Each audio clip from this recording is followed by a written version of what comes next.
Guys, at this present moment, we suck.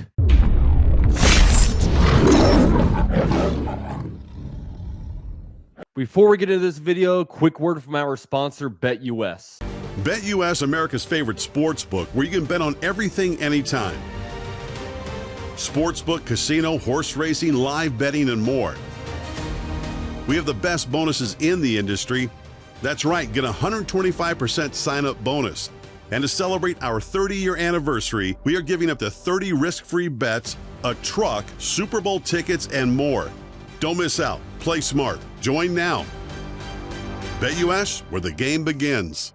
So it's crazy right now on BetUS because if you look at the odds to win the AFC South, the Jaguars right now are minus 160. They are favorites right now, which means that in order to win $100, you're going to have to put $160 down on the Jaguars. And if you compare it, the Colts right now are plus 325 and Texans are plus 350. So if you put $100 down on, say, the Texans to win the AFC South, if the Texans win, you basically win $350. So this is crazy. The as bad as the Jaguars are, BetUS still feels very, very good about the Jaguars winning this division. Which, hey, I don't feel as confident, but this is BetUS where they put their money where their mouth is. And speaking of that, if you guys so wish, right in the description box down below, there's a 125% deposit bonus for you guys.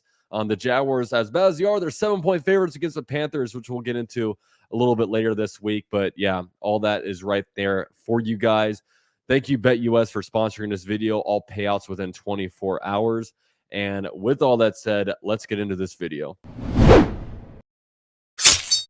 So apologies for not coming out with a good recap video. Of course, I went to the Jaguars game in Tampa against the Buccaneers. It was a 4 o'clock game, so I got home late on Christmas Eve. Then the next day was Christmas, so really didn't have an opportunity to come out with a good recap as I was kind of driving around all throughout Christmas, visiting people. So, but there wasn't really much to say. We'll kind of recap this one a little bit more in here and kind of give you a more big picture thing because I don't know how much of us really want to relive that one. But yeah, the Jaguars lost that game 30-12 after being down 30-0. It was just a complete ass whooping. The Buccaneers just straight played way better than us, and they were flat out the far better football team on every side of the ball. And the Jaguars are in a terrible losing streak now, 4-game losing streak after starting off the year 8-3. The Jaguars had a number 1 seed for about 3 hours and have imploded since then. Haven't won a game since that game in Houston, which is crazy. And right now, we legit look like the worst team in the NFL. I mean, we straight up suck right now. I mean, if you were to tell me if you were to tell me the Jaguars had a better record than the Bucs, or if we were just to watch this December in a vacuum, you would be like, oh my God, we are the worst team in the NFL. At least we're playing like it. And look, the Jags remaining on our schedule. I mean, the Jaguars had a tough schedule. Literally 12 out of the Jaguars' 15 opponents have had winning records. And, now we're closing out with 2 teams with the Panthers and Titans who are not very good. The Panthers have the worst record in the NFL, and the Titans are, I think, number 7 in tankathon, tanking rankings or whatever. So, yeah, and I guess big picture, look, the Jaguars could actually clinch the playoffs this Sunday. Look, at the Jaguars beat the Panthers, and the Raiders beat the Colts, which I think will probably happen, and then the Titans beat the Texans, which might not be as possible, especially with CJ Stroud coming back. The Jaguars could actually win the AFC South, but yeah, it's not looking very good right now. So really, where do all the Jaguars' problems stem from, man? And look, we're going to get into Trevor Lawrence a little bit later, but Trevor Lawrence hasn't even been as bad as his run game. The Jaguars' run game is terrible. Travis Etienne had -3 rushing yards in the first half. Finished the game with 6 carries for 12 yards. Just yuck. Our offensive line is bad. And it's not even like this offensive line is injured right now. This is basically the offensive line that Trent Baalke built that said, hey, we're going to run with this one. Outside of, Cam Robinson being hurt, but you have Walk Little at his natural position at left tackle. You have Ezra Cleveland at left guard, who did not have a good game. Luke Fortner at center, who should never start another game in the NFL, at least after this season. And you have right guard Brandon Sheriff, who is just kind of old and washed. He is not the same player that he was. And then, the lone bright spot with Anton Harrison, who's actually turned into a pretty good first-round pick for the Jaguars. The gap between him and like Van Lanen is just astronomical. Just terrible offensive line. Every single week, this offensive line gets dominated.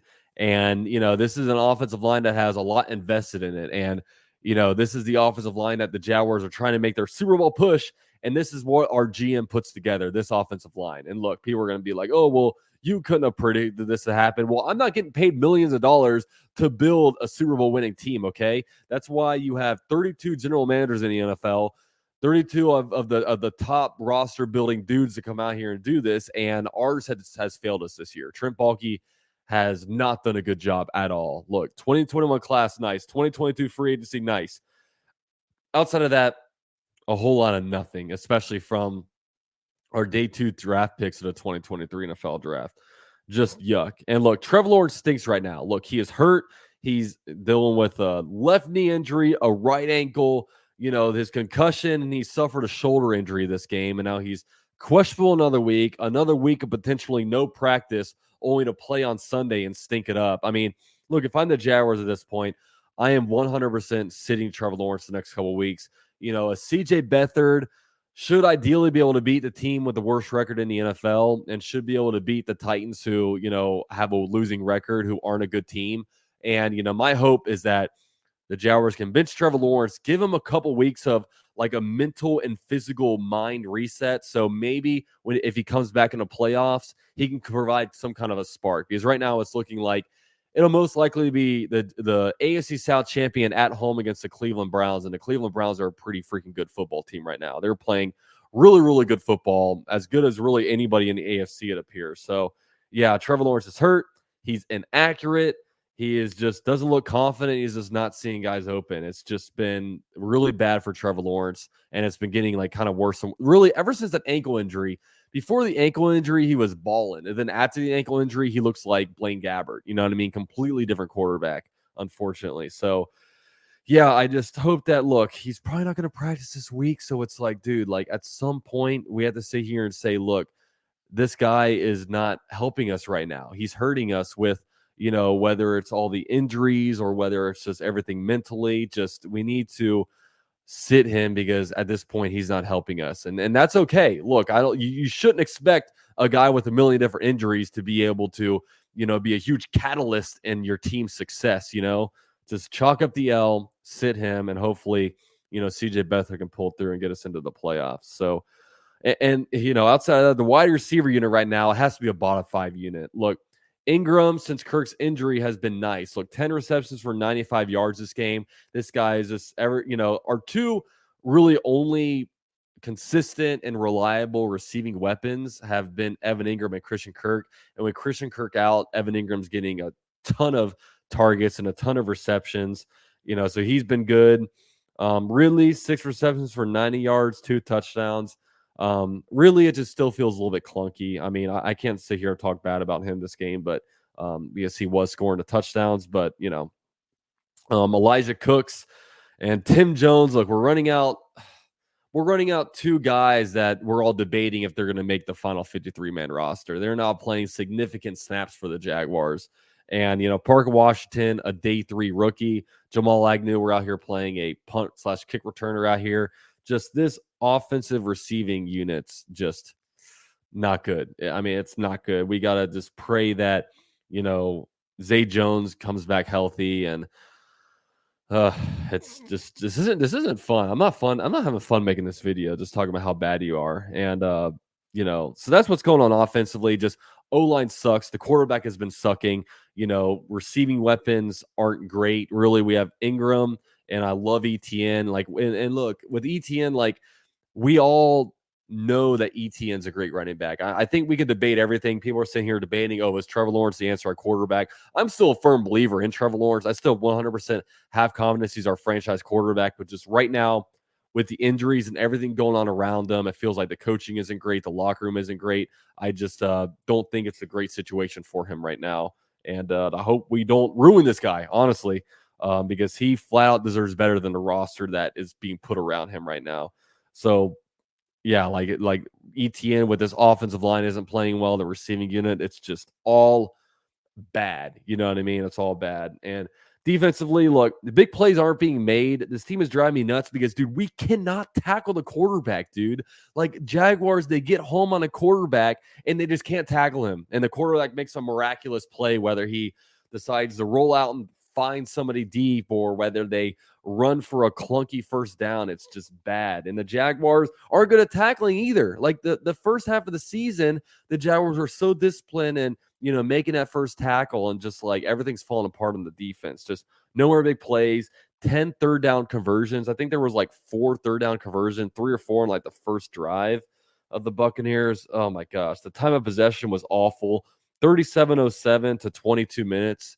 And I can't even imagine what those numbers were in the first half. Like, I feel like the Jaguars had the ball for like 8 minutes the first half, while the Buccaneers probably had it for 22 minutes. I don't know the numbers, but I feel like that's probably what happened.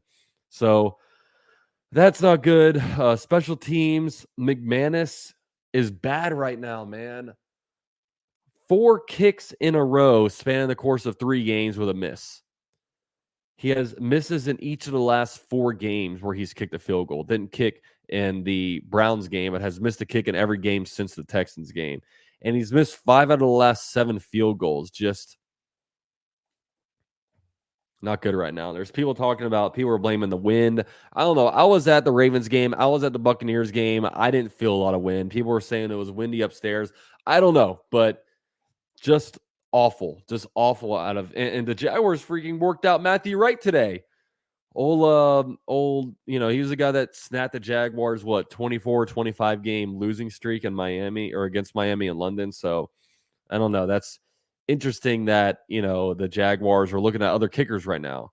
It's crazy, man. And yeah, the Jaguars, just big picture, have major issues. Best case scenario for this team, we win the AFC South and we're like a first round exit, because it just does not feel like the way this team is playing that they're going to win any games in the playoffs. I mean, everything is just broken. Everything's clunky. I hope in the next 2 games the Jaguars can get things right, start playing good football. I mean, back in September, October, especially October, November, we would have been like, these are easy games.